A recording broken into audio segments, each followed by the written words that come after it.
नमो नमः प्रवाचिका अहंदया जोशी अत्र समेषां स्वागतम्। एषा कथा परमहंस योगानंद पुस्तकात उद्धृता अस्ति। कथायाः नाम अस्ति माझे गुरु श्री युक्तेश्वर यांची व माझी भेट। अस्तु तर्हि आरंभं कुर्मः। पूर्वतयारी न करता परीक्षा पास होणे या गोष्टीशिवाय इतर कोणताही चमत्कार परमेश्वरावरील श्रद्धा करून दाखविते। रिकाम्या वेळी मी एक प्रेरणात्मक पुस्तक हातात घेतले, पण ते न आवडून मी बंद केले। लेखकाने दाखविलेला अपवाद त्याची परमेश्वरावरील पूर्ण अश्रद्धा दाखवतो। मी मनात म्हणालो, गरीब बिचारा लेखक, रात्रीचे तेल जाळण्यावर त्याची फार श्रद्धा आहे। हायस्कूलचा अभ्यास पुरा करीन असे वचन मी बाबांना दिले होते। मला अभ्यासाचे ढोंग करता येत नसे। मी शाळेतल्या वर्गात क्वचितच दिसायचा। माझा बहुतेक सारा वेळ कलकत्त्यामधील गंगेच्या घाटावर एकांत स्थळी जास्त जायचा। जवळची स्मशानभूमी म्हणजे योगीजनांची फारच आवडती जागा। रात्री ती जागा फारच भयंकर। शाश्वत तत्वाचा शोध घ्यायला जो बाहेर पडलेला आहे त्याला काही थोड्याशा कवट्यांनी भय वाटण्याचे कारण नाही। नाना तऱ्हेच्या हाडांनी बनलेला हा अस्थिपंजर पाहून मानवी दौर्बल्य अधिक जाणवते। माझे मध्यरात्रीचे जागरण अर्थात विद्यार्थ्यांच्या जागरणापेक्षा वेगळ्या स्वरूपाचे होते। हिंदू हायस्कूलमधल्या शेवटल्या परीक्षेचा आठवडा जवळ येत चालला होता। मध्यंतरीचा हा काळ म्हणजे फार भीतीदायक, स्मशानातील भूतांसारखा। इतके असून सुद्धा माझे मन शांत होते। या भूतावळीशी सामना करता करता वर्गात जे ज्ञान मिळत नसे ते मिळे, पण माझ्याजवळ स्वामी प्रवणानंदांसारखी एकाच वेळी सहज रीतीने 2 ठिकाणी वावरण्याची किमया नव्हती। पुष्कळांना पटणार नाही, पण माझी विचारसरणी अशी होती की हा माझा शिक्षणाचा प्रश्न परमेश्वराच्याच हातात होता आणि तोच मला या अडचणीतून सोडवणार होता। त्याच्या अयुक्तिकपणाचे कारण असे असते की त्याला हजारो आपत्प्रसंगी परमेश्वराने आपले निकटवर्तित्व गूढ रीतीने पटवून दिलेले असते। काय मुकुंदा, हल्ली तुझे दर्शनसुद्धा दुर्मिळ झाले आहे। वर्गातील एका सोबत्याने गुरपार रोडवरून एके दिवशी दुपारी जात असताना मला हटकले। अरे नंदू, वर्गात मी गैरहजर असतो ना, त्यामुळे माझी आता मोठी पंचाईत झाली आहे। मित्र भेटल्यावर माझी सारी हकीकत त्याला सांगून टाकली। नंदू फार हुशार मुलगा होता। त्याला माझ्या बोलण्याचे मनापासून हसू आले। माझी अडचण ऐकून घेतल्यावर त्याला गंमतच वाटली। परीक्षेची तर तुझी काहीच तयारी नाही, तो म्हणाला, आता मलाच तुला मदत केली पाहिजे। हे त्याचे साधे शब्द, पण मला ते दैवी आश्वासनासारखे वाटले। मी तडकच माझ्या मित्राच्या घरी गेलो। परीक्षक साधारणपणे जे प्रश्न घालणार त्यांची त्याने तयारी केलेली उत्तरे मला मोठ्या प्रेमळपणे सांगितली। हे प्रश्न असे आहेत की भोळ्या विद्यार्थ्यांची ते अगदी फसवणूक करतील। मी सांगितलेली उत्तरे नीट ध्यानात ठेव, म्हणजे तू अगदी सही सलामत सुटशील। मी त्याच्या घरून निघालो तेव्हा बरीच रात्र झाली होती। मी एकदम अगदी पंडित झालो। हे माझे पांडित्य थोड्याच दिवसांनी येणाऱ्या आणीबाणीच्या वेळपर्यंत टिकावे म्हणून मी मनोमन भक्तिपूर्वक प्रार्थना केली। नंदूने मला अनेक विषयात तयार केले, पण संस्कृतची तयारी करून घेण्याचे वेळेच्या अभावी तसेच राहून गेले। ह्या आमच्या दुर्लक्षाबद्दल मी परमेश्वराला अगदी कळवळून अळविले। दुसऱ्या दिवशी सकाळी मी हिंडावयाला निघालो। चालता चालता पावलांच्या ठेक्यावर नवीन ग्रहण केलेल्या ज्ञानाचे चरवण चालविले।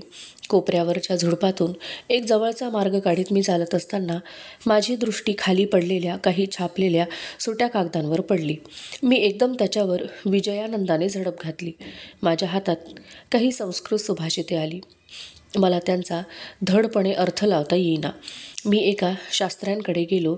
त्यांनी त्या सुभाषितांचा आपल्या भरीव आवाजाने अर्थ सांगावयास सुरुवात केली।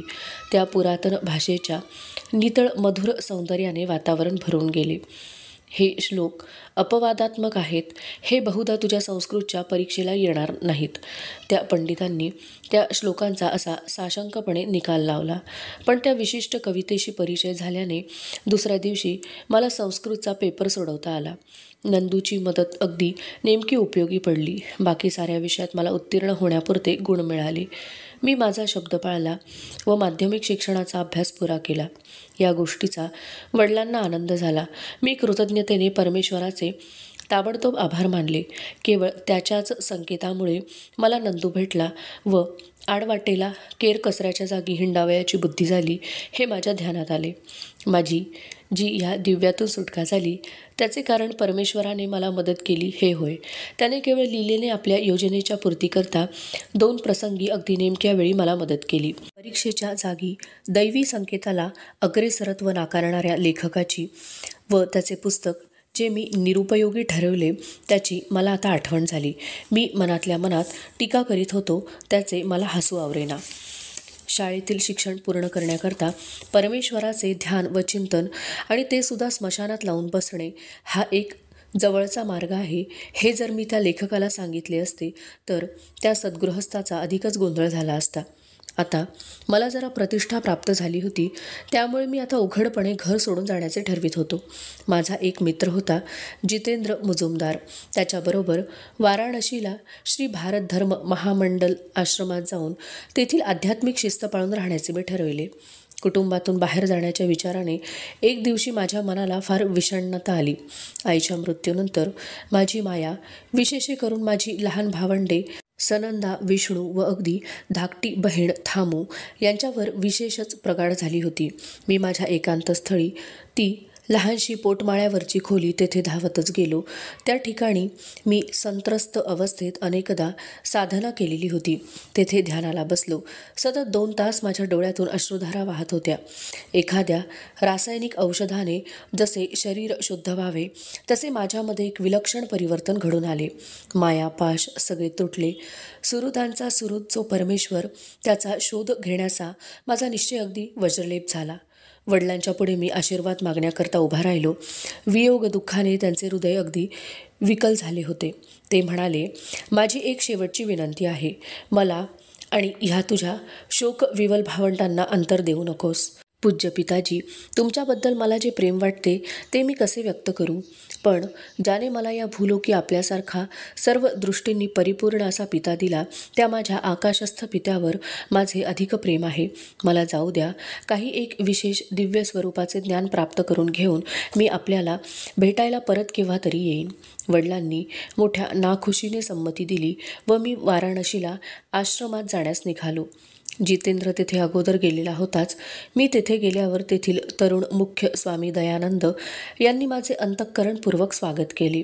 त्यांची उंच व शेलाटी शरीरयष्टी मुद्रा विचारी मला ते रुबाबदार वाटले. त्यांचा चेहरा गोरा असून त्यांचे बुद्धाच्या चेहऱ्याच्या शांततेशी साम्य होते. माझ्या नवीन राहत्या जागेत पोटमाळ्यावर एक खोली होती. ती पाहून मला फार बरे वाटले. तेथेच मी पहाटे आणि सकाळी बसत असे.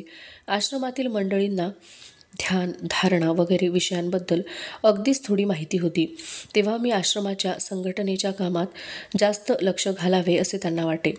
मी दुपारी ऑफिसमध्ये काम करी त्याची ते प्रशंसा करीत. परमेश्वर शोधण्याचा इतक्या लवकर प्रयत्न करू नकोस. पोटमाळ्यावरच्या खोलीत अगदी लवकरच उठून जात असताना एक आश्रमवासी विद्यार्थी माझ्याबरोबर येत होता. त्याने छद्मी आवाजात वक्तव्य केले. मी दयानंदांकडे गेलो. गंगेच्या किनाऱ्यावर तिचे चांगले दर्शन होईल अशी एक लहानशी खोली होती. तेथे ते काम करीत बसले होते. स्वामीजी, येथे मी काय करायचे हे काही मला समजत नाही. मला परमेश्वराच्या प्रत्यक्ष अनुभूतीचा सरळ शोध घ्यावयाचा आहे. त्याच्या भेटीखेरीज केवळ एखाद्या संस्थेचा सदस्य होऊन किंवा एका पंथात जाऊन किंवा काही सत्कर्मे करून माझे समाधान होणार नाही. भगवी वस्त्रे धारण करणाऱ्या स्वामींनी माझ्या पाठीवर प्रेमाने थाप मारली. रागवण्याचे लटके नाटक करून जवळपास असलेल्या काही शिष्यांना त्यांनी ताकीद दिली. मुकुंदाला त्रास देऊ नका. आमची शिस्त तो स्वतः शिकेल. माझ्या मनात शंका आली पण ती मी बोलून दाखवली नाही. ते शिष्य तेथून गेले. त्यांच्यावर वरील ताकिदीचा काही विशेष परिणाम झालेला दिसला नाही. दयानंदजी पुढे म्हणाले, मुकुंदा, तुझे वडील तुझ्याकरिता येथे वेळच्या वेळी पैसे पाठवित असतात. ते तू परत करीत जा पाहो. तुला येथे त्याची जरुरी नाही. शिस्तीच्या बाबतीत तुला सांगावयाची दुसरी गोष्ट म्हणजे जेवणा खाण्यासंबंधी तुला जरी भूक लागली तरी तू त्याचे नाव काढू नकोस. माझ्या डोळ्यांमध्ये माझी उपासमार होत असल्याचे दिसून येत होते की काय नकळे, पण मला भूक लागली आहे हे मला नक्की माहिती होते. आश्रमातील जेवणाची अगदी बिनचूक वेळ म्हणजे मध्यान्नाची. घरी असताना सकाळी 9 वाजताच भरपूर न्याहारीची मला सवय होती. ही 3 तासांची कळ मला दिवसेंदिवस सोसेनाशी झाली. कलकत्त्याला असताना 10 मिनिटे जरी उशीर झाला तरी आचार्याला मी तंबी देत असे. जाऊ द्या, गेले ते दिवस. आता भूक आवरायचा मी प्रयत्न करू लागलो. मी एकदा सर्व दिवसभर उपास करून पाहिला. दुसऱ्या दिवशी दुपारी जेवणाच्या वेळी मला दुप्पट भूक लागली. दयानंदजींच्या गाडीला आज उशीर झाला आहे. ते आल्याखेरीज आपल्याला जेवायला बसता येणार नाही. जितेंद्राने ही भयानक बातमी आणली. स्वामीजी 2 आठवडे बाहेर होते, तेव्हा ते आज येणार म्हणून त्यांचे स्वागत करायचे म्हणून की काय आज जरा काही विशेष मिष्ठान्न केले होते. हवेत अन्नाचा भूक वाढवणारा सुवास दरवळत होता. पोटात काही टाकण्याची सोय नव्हती. काल सारा दिवसभर मी उपवास केला होता. त्याचा मला जरा अभिमान झाला होता. तेवढाच फक्त गिळंकृत करायला मिळण्यासारखा होता. परमेश्वरा, गाडी लवकर येऊ दे. परमेश्वराची मी प्रार्थना करू लागलो. दयानंदजींनी मला शिस्त लावली. मी गप्प बसलो. तशी शिस्त काही त्या परमेश्वराला लावता येण्यासारखी नव्हती. त्याचे लक्ष दुसरीकडेच होते. इकडे घड्याळाचे ठोके वाजण्याचे चालूच होते. स्वामीजींनी दरवाजात पाऊल टाकले तेव्हा चांगला अंधार झाला होता. त्यांचे मी मोठ्या आनंदाने स्वागत केले.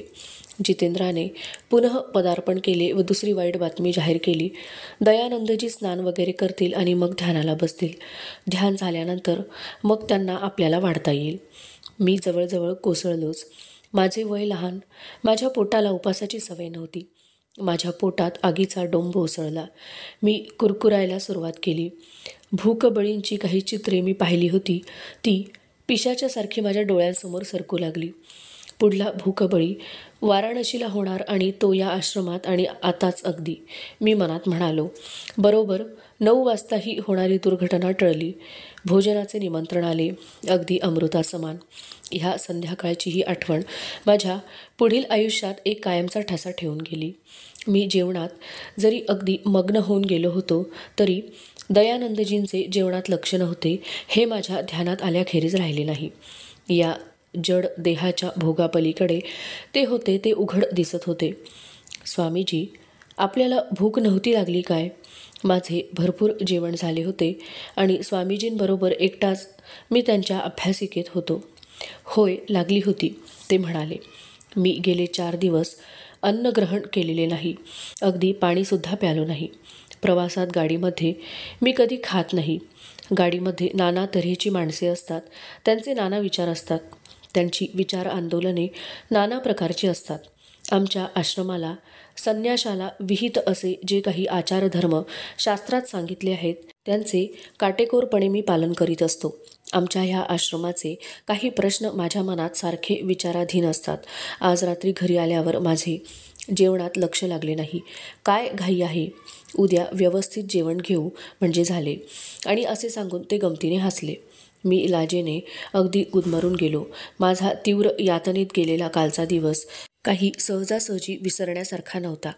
पुन्हा बोलायचे मी धाडस केले. स्वामीजी, आपण मला जे सांगितले त्याने माझ्या मनात जरा गोंधळ उडून गेला आहे. समजा मी खायला काही मागितले नाही आणि जर मला कोणी काही दिलेही नाही तर माझी उपासमार होऊन मी मरून जाईन.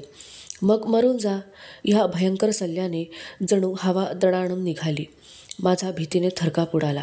मुकुंदा, जरूर पडली तर तू मरायला तयार झाले पाहिजे. अन्नावरच तू जगत आहेस आणि ईश्वराच्या सामर्थ्यावर नाही हा समज मनातून काढून टाक. ज्याने शरीर पोषणाचा प्रत्येक प्रकार निर्माण करून ठेवला आहे, ज्याने भूक निर्माण केली आहे, तो भक्ताचे पोषण कसे होईल हे नक्कीच पाहिल्याखेरीज राहणार नाही. भात वगैरे खाऊन तुझी शरीर धारणा होत आहे किंवा पैशामुळे तुझा निर्वाह होत आहे किंवा इतर माणसे तुला मदतीला आहेत म्हणून तुझे चालले आहे असे समजू नकोस. परमेश्वराने जर तुझा प्राणवायू काढून घेतला तर हे सर्व तुझ्या उपयोगी पडतील काय? हे सर्व पदार्थ म्हणजे केवळ त्याची साधने होत. तुझ्या पोटात जे अन्नाचे पचन होते ते काय तू करीत असतोस? तुझे काय चातुर्य आहे त्यात? मुकुंदा, विवेकाच्या तीक्ष्ण तलवारीचा उपयोग कर आणि इतर मध्यस्थ लोक काय सांगतात ते सोडून दे व या मार्गाचे एकमेव कारण समजून घे. हे त्यांचे भेदक शब्द माझ्या मर्माला झोंबले. शारीरिक आवश्यक गरजा आत्म्यावर मात करतात ह्या पूर्वापारच्या भ्रमाचे पूर्ण निरसन झाले. तेथल्या तेथेच एकदम आत्मिक जीवनाची परिपूर्णता पटली. वाराणसीमधील ह्या आश्रमात मी जो हा धडा शिकलो त्याचा उपयोग आजमावण्याचे माझ्या पुढील आयुष्यात सारखा प्रवास करीत असताना नाना तऱ्हेच्या परक्या शहरातून हिंडत असताना अनेक प्रसंग आले. कलकत्त्याहून घरातून जेव्हा मी बाहेर पडलो तेव्हा माझ्याबरोबर एकच किमती चीज होती, ती म्हणजे साधू महाराजांनी दिलेला चांदीचा ताईत, जो मला आईने तहायात म्हणून दिला होता. वर्षानुवर्षे मी त्याचे जतन करून ठेवले होते. आश्रमामध्ये माझ्या खोलीत तो मी अगदी काळजीपूर्वक एके ठिकाणी लपवून ठेवला होता. त्या ताईताचा पुनः एकदा चमत्कार पाहून पुनः आनंदाचा अनुभव घेण्याकरता एके दिवशी सकाळी मी ती कुलूप लावलेली पेटी उघडली. त्याच्यावर सील केलेले वेष्टन तसेच होते, पण हाय, ताईत नाहीसा झालेला. रडत रडत मी त्यावरचे पाकीट फाडून माझ्या मनाची खात्री करून घेतली, पण काय, ताईत नाहीसा झालेला. साधू महाराजांनी भाकीत केल्याप्रमाणे ज्या इथरमधून त्यांनी तो काढून आणला होता त्या इथरमध्ये तो परत नाहीसा झाला. पुढे दयानंदांच्या सेवक मंडळींशी माझे पटेना. त्यांच्याशी माझे संबंध अधिकाधिक बिघडत चालले. आश्रमात आता मला परक्यासारखे वाटू लागले. मी अलिप्त राहायचे ठरवले तेव्हा सगळ्यांना दुखावल्यासारखे झाले. ध्यान करण्याच्या निश्चयाने मी घर व प्रापंचिक महत्त्वाकांक्षा सोडलेल्या होत्या आणि त्या निश्चयाला मी चिकटून राहिलो. त्यामुळे लोक माझ्यावर उथळ टीका करू लागले. अध्यात्म मार्गामध्ये अपेक्षित यश न मिळाल्यामुळे माझ्या मनाला फार तीव्र वेदना झाल्या होत्या. एकदा भल्या पहाटे मी माझ्या पोटमाळ्यावरील खोलीत बैठक मारून बसलो व अगदी निश्चित उत्तर मिळेपर्यंत उठायचे नाही असे ठरविले. हे दयावत्सल जगन्माते, तू स्वतः दृष्टांत देऊन किंवा गुरु पाठवून मला बोध कर. किती 1 तास मी ढसढसा रडत होतो. माझ्या विनवणीला उत्तर मिळेना आणि एकदम मला स्वतःला कोणीतरी वरती अमर्याद अशा एका गोलाकडे शरीराने उचलून धरीत आहे असे वाटू लागले. तुझे गुरुजी आज तुला भेटतील, असा मला एक दिव्य स्त्रीसुलभ स्वर ऐकू आला. तो सर्व बाजूंनी ऐकू आला की कोणत्याच बाजूने ऐकू आला नाही. एका विशिष्ट जागेतून हाक ऐकू आल्यामुळे हा इंद्रियातीत अनुभव येण्याचे बंद झाले.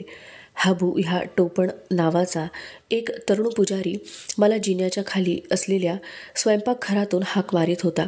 मुकुंदा, पुरे झाले हे तुझे ध्यान करणे. तुझ्याकरिता कोणाचा तातडीचा निरोप आला आहे. एरवी मी अधीरपणे उत्तर दिले असते, पण आता मी रडून रडून सुजलेले डोळे व चेहरा पुसला व अगदी आज्ञाधारकपणे निरोप घेतला. हाबू आणि मी वाराणसीमधील दूरवर असलेल्या बंगाली मोहल्ल्यामधील बाजारामध्ये जाण्यास निघालो. आम्ही बाजारात काही जिन्सा खरेदी केल्या. त्या वेळपर्यंत सूर्य डोक्यावर आला नव्हता. भारतात दुपारची वेळ म्हणजे कडक उन्हाची. तो मोहल्ला म्हणजे चित्रविचित्र रंगांचे कपडे घातलेल्या बायका, यात्रेकरूंना मार्गदर्शन करणारे वाटाडे, पंडे, साध्यासुध्या कपड्यांतील विधवा, विद्वान ब्राह्मण, सर्वत्र आढळणारे वळू यांनी तो बाजार गजबजून गेलेला होता. ह्या गर्दीतून वाट काढीत काढीत आम्ही दोघे पुढे चाललो आणि एका अरुंद नजरेत न भरणाऱ्या अशा एका गल्लीच्या तोंडापर्यंत येऊन पोहोचलो. तेथे गल्लीच्या टोकाशी एक येशू ख्रिस्तासारखे दिसणारे भगवी वस्त्रे परिधान केलेले साधू अगदी निश्चल असे उभे होते. एकदम ते मला जुन्या परिचयाचे वाटले. एक क्षणभर मी त्यांच्याकडे अधाशी नजरेने पाहिले आणि एकदम माझ्या मनात शंका आली. मी मनात म्हणालो, तुला तुझ्या माहितीच्या अशा कोणाशी तरी तू या भटक्या साधूचा घोटाळा करीत आहेस. वेड्या, स्वप्नात आहेस की काय तू? हो पुढे. 10-1 मिनिटांनी पाहतो तो काय. माझे पाय जड झाल्यासारखे वाटले. जणू काय दगड झाल्यासारखे होऊन पुढे चालेच ना. मोठ्या कष्टाने मी मागे वळलो. माझे पाय नेहमीसारखे चालायला लागले. माझे तोंड विरुद्ध दिशेला गेले. पुनः पायात त्याच तऱ्हेचा जडपणा वाटू लागला. तो साधू मला लोहचुंबकासारखा आपल्याकडे ओढून घेत आहे अशा विचाराने मी माझे सामान हाबूच्या स्वाधीन केले. माझ्या पायांचा हा तऱ्हेवाईक खेळ तो आश्चर्याने पाहत होता आणि त्याला आता मनस्वी हसू लोटले. काय दुखते तुझं? तुला काय वेळ लागले काय? भावना वेगाने मला उत्तर काही देता येईना. मी हळूहळू तेथून पुढे निघालो. परत फिरून वाऱ्याच्या वेगाने मी चालू लागलो. त्या अरुंद गल्लीपर्यंत येऊन पोहोचलो. माझ्या चपळ दृष्टीला ती शांत मुद्रेची आकृती चटकन दिसली. ती माझ्याच दिशेने एकाग्र दृष्टीने संथपणे पाहत होती. उत्सुकतेने आणखी काही पावले पुढे चाललो आणि त्यांच्या पायांशी येऊन मी पोहोचलो. गुरुदेव, ती दिव्य मुद्रा, त्या मूर्तीचे माझ्या मनोमय दृष्टीला हजारो वेळा दर्शन झाले असेल. ते शांत स्थिर डोळे, निमुळती दाढी व रुळलेल्या केसांचे झुपके असलेला सिंहासारखा चेहरा माझ्या चांगला ध्यानात आला. ह्याच मुद्रेने रात्रीच्या माझ्या अनेक भेसूर तंद्रींमध्ये अनेक वार दर्शन दिलेले होते. त्या दर्शनाबरोबर मला हायसे वाटायचे, पण त्याचा अर्थ त्यावेळी मला पुरेसा कळलेला नव्हता. माझ्या राजसा, माझ्याकडे आलास, असे शब्द माझ्या गुरूंनी बंगाली भाषेत अनेक वार उच्चारले. त्यांचा आवाज आनंदाने कापरा झाला होता. किती वर्षे मी तुझी वाट पाहत आहे. आम्ही दोघेही निस्तब्ध झालो. निस्तब्धता एकात्मतेची होती. जुजबी शब्दांनी बोलण्याची जरूरच राहिली नव्हती. गुरुच्या हृदयापासून शिष्याकडे निस्तब्ध अशा गीतात वक्तृत्वाचा प्रवाह वाहू लागला. वादातीत संवेदनात्मक इंद्रियांच्या ग्रहणक्षमतेने अजमावल्यावर मला असे वाटू लागले की परमेश्वर यांच्या चांगलाच परिचयाचा आहे व ते मला त्याच्यापर्यंत नेऊन पोहोचवतील. पूर्वजन्मीच्या स्मृती जागृत झाल्या. त्यांच्या अंधुक आणि धूसर अरुणोदयापुढे या जीवनाचे मायावी आवरण विरल होऊ लागले. काय नाट्यपूर्ण काळ! भूत, वर्तमान व भविष्य हे ह्या कालचक्राचे देखावे होत त्या पवित्र चरणांशी नेणारा हा काही पहिलाच दिवस नव्हता. हातात हात घालून माझ्या गुरूंनी शहराच्या राणा महाल मोहल्ल्यातील आपल्या तात्पुरत्या मुक्कामी मला नेले. त्यांची आकृती एखाद्या कसलेल्या खेळाडूप्रमाणे होती व त्यांची पावले जमिनीवर दृढपणे पडत होती. त्यांची शरीरयष्टी उंच व सरळ होती. वय साधारणपणे यावेळी 55च्या आसपास असावे, पण एखाद्या तरुणाप्रमाणे त्यांची हालचाल चपळ व जोमदार होती. त्यांचे डोळे काळेभोर व विशाल होते. अगाध ज्ञानामुळे ते सुंदर दिसत होते. केस किंचित कुरळे, पण त्यामुळे त्यांच्या चेहऱ्याची उग्रता मृदू झाली होती. त्यांच्यामध्ये सामर्थ्य व मृदुता यांचा सूक्ष्म मिलाफ घडून आला होता. त्यांच्या घराच्या फरसबंद बाल्कनीतून गंगेचा प्रवाह दिसत होता. त्या बाल्कनीत जाताच ते प्रेमळपणाने मला म्हणाले, मी तुला आपला आश्रम व जे काही माझ्याजवळ आहे ते देऊन टाकीन. महाराज, मी आपल्याकडे ज्ञानाचा लाभ व ईश्वरी साक्षात्कार व्हावा म्हणून आलो आहे. आपले हे खजिने मला पाहिजे आहेत. भारतातील संध्याकाळचा सत्वर पडणारा संधिप्रकाश आपला पडदा अर्धवट टाकू लागला होता. ते माझ्याशी पुनः बोलू लागले. त्यांच्या नेत्रांमध्ये अथांग प्रेमळपणा भरून राहिलेला होता. मी तुला माझे निःशर्त प्रेम देतो. काय बहुमोल शब्द! त्यांच्या ह्या गूढ प्रेमाचा मला आणखी 25 वर्षांनी पुनः अनुभव आला. उत्साहाचा आवेश त्यांच्या ओठांना अपरिचित होता. सागर सदृश अशा त्यांच्या अंतःकरणाला मौन शोभत होते. तू सुद्धा मला तसेच निःशर्त प्रेम देशील काय? बालसदृश विश्वासाने त्यांनी माझ्याकडे पाहिले. गुरुदेव, मी आपल्यावर शाश्वत प्रेमच करीत राहीन. सामान्यतः प्रेम हे स्वार्थी असते. वासना व त्यांची तृप्ती यांमध्ये त्याची मुळे फार खोलवर गेलेली असतात. दिव्य प्रेम हे अनिर्बंध असते. त्याला मर्यादा नसते. त्यात अंतर पडत नाही. शुद्ध प्रेमाचा खिळवून टाकणारा स्पर्श होताच मानवी अंतःकरणाचा प्रवाह कायमचा बंद होतो. ते नम्रपणे आणखी सांगू लागले, साक्षात्कारी अवस्थेतून मी खाली पडत आहे असे जर आढळले तर माझे डोके तुझ्या मांडीवर घे आणि ज्या विश्वजननीची आपण दोघेही पूजा करतो तिच्याकडे मला पुनः आणण्याच्या कामी मदत करण्याचे वचन दे. अंधकार जास्त होऊ लागला.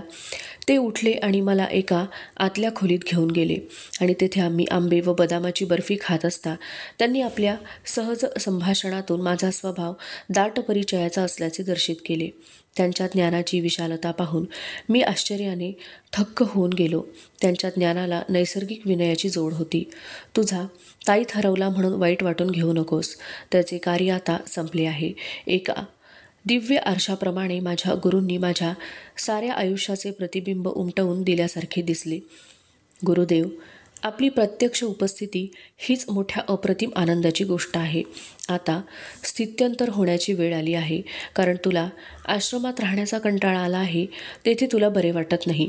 माझ्या आयुष्याबाबत अजूनपर्यंत मी त्यांना कोणतीही गोष्ट सांगितली नव्हती आणि ती सांगण्याचीही आता काही जरुरी उरली नव्हती. त्यांना दूरदृष्टी होती, अंतर्ज्ञानशक्ती होती. त्यामुळे लोकांना ते ज्ञान प्रत्यक्ष शब्दांनी सांगून त्यांच्याकडून आश्चर्योद्गार काढून घेण्याची त्यांची इच्छा नव्हती. हे मला त्यांच्या नैसर्गिक व नम्र वागणुकीमुळे समजले. तू कलकत्त्याला परत जावेस. मानवजातीवर तुला प्रेम करावायचे आहे ना? मग त्यातून नातेवाईकांना तू का वगळतोस? त्यांची ही सूचना ऐकून माझा धीरच खचला. माझ्या घरातल्या मंडळींची विनवणीची पत्रे मला खूप येत, पण कोणत्याही पत्राला मी उत्तर असे पाठवले नव्हते. पण त्यांना आपले असे वाटावयाचे की मी परत घरी येईन. अनंता म्हणे, या लहान पक्षाला अध्यात्मविद्येच्या आकाशात खुशाल उडू द्या, पण तिथल्या जड वातावरणात त्याचे पंख थकून जातील. तेव्हा तो परत घरी झेप टाकून येईल, हे आपण पाहूच. पंख मिटवून तो आपल्या घरकुलात विश्रांती घ्यायला येईल हे निश्चित. ही नाउमेद करणारी उपमा माझ्या मनात अजून ताजी होती. पण काही केल्या कलकत्त्याच्या दिशेने परत झेप टाकायची नाही हे मी नक्की ठरवले होते. गुरुदेव, मी घरी जाणार नाही. मी तुमच्याबरोबर तुम्ही जाल तेथे येणार. पण आपले नाव व पत्ता सांगाल काय? स्वामी श्री युक्तेश्वर गिरी. माझा मुख्य आश्रम सेरामपूरला आहे, रायघाट लेनमध्ये.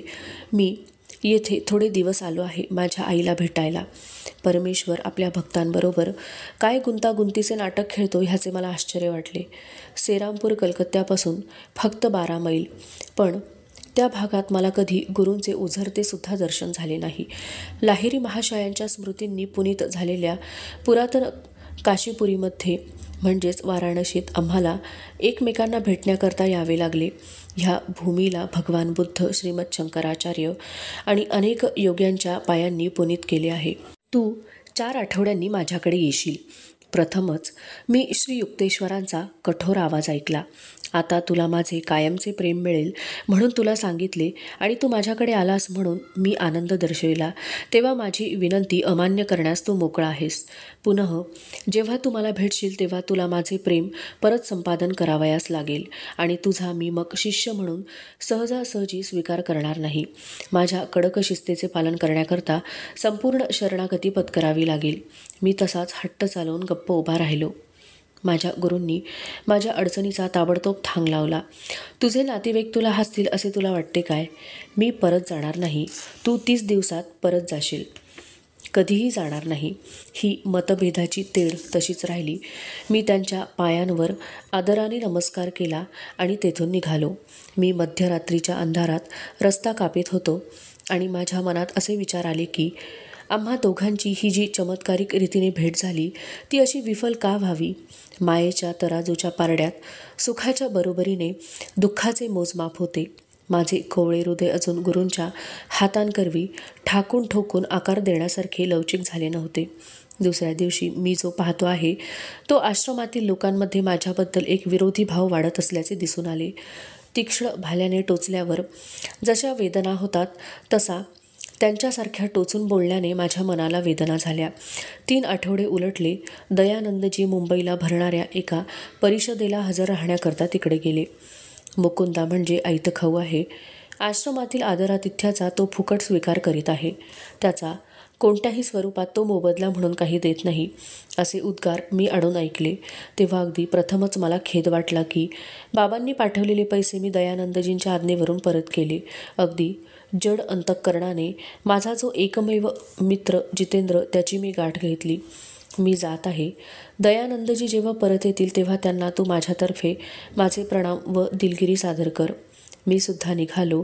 येथे ध्यान लावून बसण्याच्या प्रयत्नात तुझ्यासारखीच माझ्या बाबतीतही प्रगती झाली नाही, जितेंद्र निश्चयाने बोलला. येशू ख्रिस्तासारख्या एका संत महात्म्याची माझी भेट झाली आहे. ते सेरामपूरला राहतात. तेथे आपण त्यांना भेटूया. आणि अशा तऱ्हेने त्या पक्षाने कलकत्त्याच्या परिसरात धोका पत्करून झडप घालण्याची तयारी केली. अधुना कथा समाप्तिं गता. अस्तु तर्हि पुनर्मिलामः. तावत् शुभं भूयात्. धन्यवादः.